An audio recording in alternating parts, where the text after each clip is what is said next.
আজ আমাদের বাড়িটা খুব সুন্দর করে সাজানো হয়েছে। সাজানোর কারণ আমার স্বামীর বিয়ে। আমিও আমার স্বামীর বিয়েতে বরং খুশ মেজাজে সেজে তারপরে অনুষ্ঠানে স্থানে এসেছি। আমার সাজ দেখে সবাই অবাক হলেও আমি মোটেও অবাক হইনি সবার বিস্মিত চেহারাগুলো দেখে। আমি সোজা স্টেজে বসা আমার স্বামী বরাবর রাখা চেয়ারটায় বেশ আয়েশ করেই বসলাম। আমার বসা দেখে একটা মহিলা আর একটা মহিলাকে বলছে, কেউ নিজের স্বামীর দ্বিতীয় বিয়েতে এমন সাজে? বউটা মনে হয় অতি শোকে পাথর হয়ে গেছে রে। তাদের কথা শুনে আমি মুচকি হাসলাম। আমার দিকে তাকিয়ে মুচকি হাসতে লাগলাম। যেখানে আজ নতুন বর বউ নিয়ে কথা হওয়ার কথা, আজ সেখানে কথা হচ্ছে আমার সাজসজ্জা নিয়ে, আমার ক্ষয়ে পড়া রূপের সাজ নিয়ে।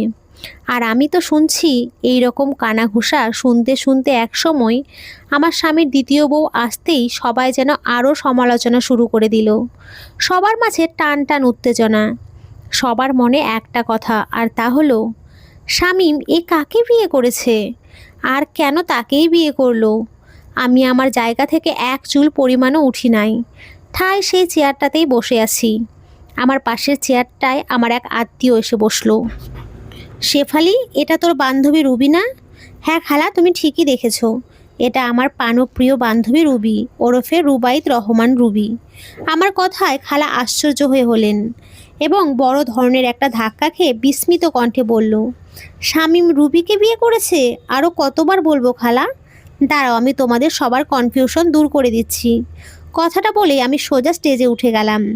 শামীমকে পাশ কেটে মাইক্রোফোনটা হাতে নিয়ে বললাম, সবাই আমাকে আগে চিনতো শাহরিয়া শামীমের ওয়াইফ মিসেস শামীম অথবা মিসেস শেফালি।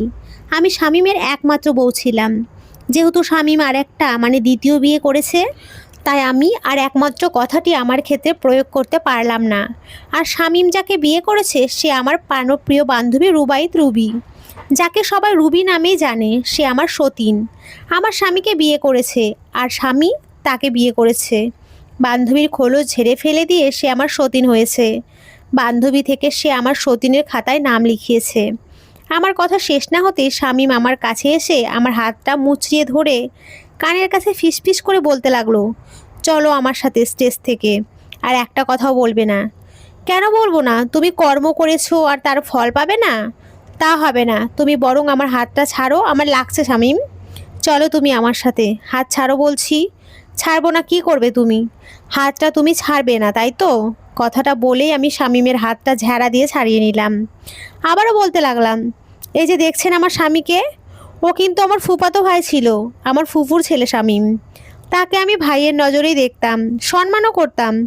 তবে তার মা মানে আমার ফুপু বর্তমানে আমার শাশুড়ির কাছে সেটা সম্মান নয়, বরং তার চোখে তা ফুটে উঠল ভালোবাসা হিসেবে। তার ছেলের প্রতি আমার গভীর ভালোবাসা। তাই তো আমার বাবাকে কুমন্ত্রণা দিয়ে তার ছেলের বউ করে আনে। ঠিক আছে, তার পুত্রবধূ হলাম। বিয়ের 1 বছর পর সে বলল বাচ্চা নাও। চেষ্টা করলাম, হলো না। 2 বছর, 3 বছর, 4 বছরের মাথায় ফুপু বলল 6 মাসের মধ্যেই তার সুখবর চাই, না হলে শামীম অন্য বিয়ে করবে। কথাটা শুনে আমার মাথায় আকাশ ভেঙে পড়ার মতো অবস্থা। কি করব আমি, কি করব? চারিদিকে শুধু আমি অন্ধকার দেখি। এমন কোনো ডাক্তার নাই, কবিরাজ নাই আমি তার কাছে আমি না গেছি। এমন কোনো গাছের পাতা শিকড় ঔষধ নয় আমি না খেয়েছি। যে যা বলতো তাই খেতাম। আমি আমি আমার খোদার কাছে দিনভর আরজি করতাম, আল্লাহ একটা সন্তান দেন। সবাইকে বলতাম আমার জন্য দোয়া করবেন, আমি যেন মা ডাক শুনতে পারি। শুধু একটা মাত্র সন্তান, আল্লাহ আমার ইচ্ছাও পূরণ করলো। আমিও খুশি হয়ে আমার স্বামীকে খবরটা জানাতে গিয়ে অফিসে গেলাম।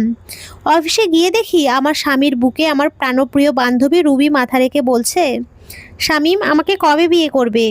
আর সেই কথার উত্তর হিসেবে মিস্টার অ্যান্ড মিসেস শামীম এখানে দাঁড়িয়ে আছে। আর তাদের বিয়ের দাওয়াতে সবাই আপনারা এখানে এসেছেন। ঘটনাটা কিন্তু আমি আমার ফুফুকে বলেছি। সে বলছে ওরা দুইজন দুইজনকে ভালোবাসে, আমি কি করব? তুই বরং সব মেনে নে। আচ্ছা আপনারা আমাকে একটা কথা বলেন, আমার ফুফুর চোখে সম্মানটা যদি ভালোবাসা হয়, তাহলে এই পরকীয়ার সম্পর্কটা সে কিভাবে মেনে নিল? আমার কথা শেষ হতেই আমার ফুফু শামীমকে চোখের ইশারা দিতেই শামীম আবারও আমার হাত ধরে। এবার শামীমের হাত ছেড়ে ফেলতেই ফুফু উচ্চ স্বরে বলল, শেফালি নিচে নেমে আয়, আমাদের মান সম্মান আর ডুবাস না। ফুপুর কথায় আমি এবার হাসতে হাসতে বললাম, আর ভালো মানুষে করা লাগবে না, তুমি একটা নাগিন ফুপু। আর তোমার পেট থেকে জন্ম নিয়েছে একটা সাপ, একটা বিষধর সাপ, যার বিষে আমার পুরো জীবনটা ঝাড়খাড় হয়ে গেছে। তুমি কেন এমন করলা শামীম? আমি তো তোমাকে একটা সন্তান দিতাম, কিন্তু তুমি আমার জন্য অপেক্ষা করলে না শামীম। তুমি তো আমারে শিউলি ফুল ডাকতে, আর সেই তুমি আমারে শুকনো শিউলি বানিয়ে দিলে। চুপ থাক বেয়াদব মেয়ে, কোথায় কি বলতে হয় এখনও জানিস না। শামীম, ওকে এক্ষুনি নিচে নিয়ে আয়। ফুপুর কথা শুনে শামীম এবার আমাকে বেশ চেপে ধরে যেতে লাগলো।